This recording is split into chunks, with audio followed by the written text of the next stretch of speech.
Shashank Uchal, I'm the lead level designer here on Battlefield. And I'm Bruce Brody, producer on Battlefield 2042. You came into Season 5 of Battlefield 2042 looking to pay some homage and respect to Battlefield 4. Before going into the specifics of what we've seen and what we still expect to see from Season 5, what is it about Battlefield 4 specifically that you feel resonates with the fan base? I think for BF4, for me, Ozzy, I mean, as a fan, I loved BF4. It's just a really classic, great Battlefield game. And I think, the mixture, good maps, good guns, good vehicles. And we wanted to bring a little bit of that taste back to 2042. Yeah, I mean, what I would say is, depending on who you speak to, everybody has a favorite. Somebody would say it's the old classic one, somebody says BF2, BF3, BF4. So there's always a fan base which will say this is the best Battlefield. Personally, for me, because I spend the most time in BF4, for me, it's a bit more close to my heart. There is a Battlefield for everybody. And for this, I'm like, hey, let's go with BF4. I want to ask about the map design for Reclaimed, the big new map for Season 5. How did you first approach the map's layout? And how did you decide on some of the bigger points of interest, like the fuel silos, the bunker, and the turbine hall? I mean, it started a bit like us saying, we looked at BF4 and saying, can we make something like play some homage to BF4 and specifically Zavod? Okay, like Zavod is one of my favorite maps. What made the map so good? Because we have this history of really great maps, and we can always look back and say, hey, this worked really good, and understand why it worked really good, and not replicate it, because initially people were like, hey, can we make a rematch? And I'm like, no, let's not do a rematch. Let's make it a homage rather than a rematch. That's what it is. So if you look at the new Reclaimed, it has some elements from Zavod where you have the two buildings in the center.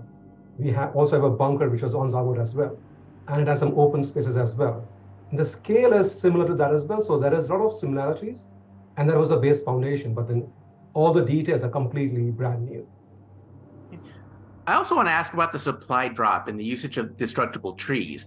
Now, this can change skirmishes at a moment's notice and make the games a lot more exciting.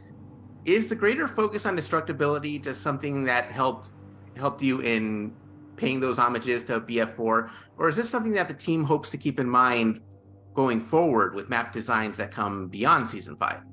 Well, destruction's always been a big part of Battlefield, Ozzy, and I think so. It's always there in the map designers and level designers' minds. I mean, from the get-go, we want destruction. The more destruction we have, the more fun it is, because destruction is such a key tentpole for Battlefield, right? And we have seen the feedback from players where we want more destruction. So we're like, okay, players want it, we want it. How do we give it to them? That said, we also need to make sure there's enough cover for players, right? Where if you destroy everything, then you're going to get players complaining there is no cover in the space. So it's a fun. So yeah, so while destruction is super important, so it's making sure it's the right destruction where you still can break line outside. You can still take cover if you need to. So yes. And yeah, destruction is on the forefront. It's always going to be where make sure that is destruction. So when we make levels, there is a plan for that, saying, do we have a slide which explains how we're going to hit the destruction targets for a given level? So yeah, for sure. Tactically, how have you felt that playing in Reclaimed has differed from playing on some of the other maps that you've offered in previous seasons? I think it depends which game mode you're playing for me. I mean, on Breakthrough, it's got that classic push-pull flow to it, especially in the middle around the factories when you all come together in the middle of the match. Whereas with Conquest, I think you mentioned the trees already, Ozzy. I mean, I think the Little Bird pilots have a lot more fun when the trees are knocked down and that cover is gone. So a lot of it is using smoke to cover as you move forward. But the tactics, a lot depends on the ebb and flow of the match, really, for me. And I think the nice thing with Reclaimed is there's a big enough mixture of outdoors, indoors to really shake it up a bit when you're in those sort of matches. And it's like a tug of war. So scale is a big thing, whereas one of the smaller maps, so it plays very differently compared to, say, any of the bigger maps or the vanilla maps, right? Where it's very easy to get into combat, but the time to combat is quite short with this one. And like Bruce said, that is a really good mix of indoors and outdoors. And also the symmetry is quite interesting, where the central flags are quite neutral in the sense it's equal if you are C1 or C2. Both are quite, it's a factory, has a mix of interior and exterior. But then the left and the right are quite different, especially in Breakthrough, where On the left, it's a bit more open. But the more deeper you get into the level, you have the bunker, which is very grindy, very CQC heavy. So each flag has a very strong flavor where if you're in the forest, it's quite open. It is CQC as well. It's made for CQC, but it's a very open CQC. Whereas if you go to the bunker, it is again CQC, but it's way more intense because the challenge is to get into the bunker once somebody takes it. So what we've done really well with this map is made sure each flag has a very strong identity, and you can choose, okay, I'm going to play like this. Okay, I'm going to go to play on this flag because I can get that experience from that, especially like from that flag. As far as this season's weapons go, how did you go about making sure that weapons like the GW46 and the BFP50 hand cannon fit in with that Battlefield 2042 aesthetic, while also making them feel as good as their old Battlefield 4 counterparts? So with the weapons, when we start off, I mean, we always want it to fit into the narrative, so to speak, of 2042, because it's set in the future. So, you know, we always strive to, you know, they offer something new to the players, like in the assault rifle lineup. Is it going to offer a slightly new experience? You know, does it look cool with the skins? Does it feel good when you shoot? How effective is it? A lot of balancing goes into that, of course, as well. In the case of the Deagle, though, and you know, it's a Deagle. It's everybody wanted the Deagle back, so you know, we brought the Deagle back, and I think it actually feels probably the best in this version. That's personal opinion, but yeah, it's pretty straightforward. Does it fit into the game and the narrative? Is it fun to use? Does it add something to the experience? Is it cool? I noticed that you were looking to balance the scales a little bit between infantry and vehicles. And how did you approach the anti-vehicle and anti-aircraft editions that debuted in Season 5?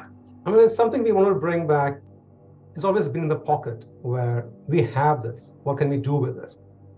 And it was also saying, it's a fresh new flavor where what is new for this level where, okay, the scale is going to be small, but if we bring this new anti-air turret, then we can have aircraft in a smaller map and have this kind of, you need to get into a vehicle, right? Because initially you need to either get a rocket launcher or you need to get into a wildcat or something like that. But what if you're an infantry player with neither of these? You can still get into the turret and have some fun with that. So it's just like Bruce said, with the Deagle, where people like it, we had it, it fits in the aesthetics, and let's just have fun with it. It's more of a, let's just have fun with things we have. Players like it. We enjoy it. Why not? The grenade types, the grenade additions to Season 5 have been interesting. What made the team want to focus on the different grenade options for the new content? I think you've kind of said it yourself, Ozzy. They're all different. We wanted to bring some more grenade types in because, again, you know, a good mixture of fun grenades is never a bad thing in a Battlefield game. So the spring grenades, that really started off as, you know, it's very cool. We called it the bouncing Betty internally. The way it jumps up before the detonation looks really cool. It's very scary when you're on the receiving end of it. And for the interiors on Reclaim, that's, you know, it's a great fun grenade to be lobbing in there. Anti-tank grenade, of course, was one we wanted to bring back. You know, they showed that really well in the trailer, just lobbing it at helicopters. If you get a hit, it feels amazing. And it does help with the anti-vehicle options as you're running around. You don't necessarily need a rocket launcher anymore.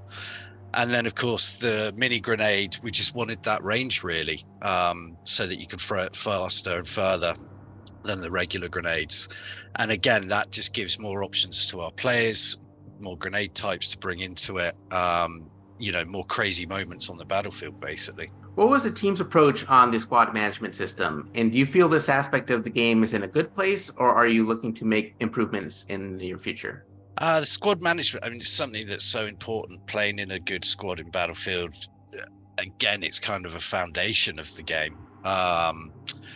And we're always looking to make more improvements and bring the players what they want to see and how they want to play, and especially when it comes to playing with your friends and your squad mates. So I'd say we're on a good path of it, but we're always looking to improve and take on feedback and make adjustments. So we're looking forward to seeing what they think in the next update.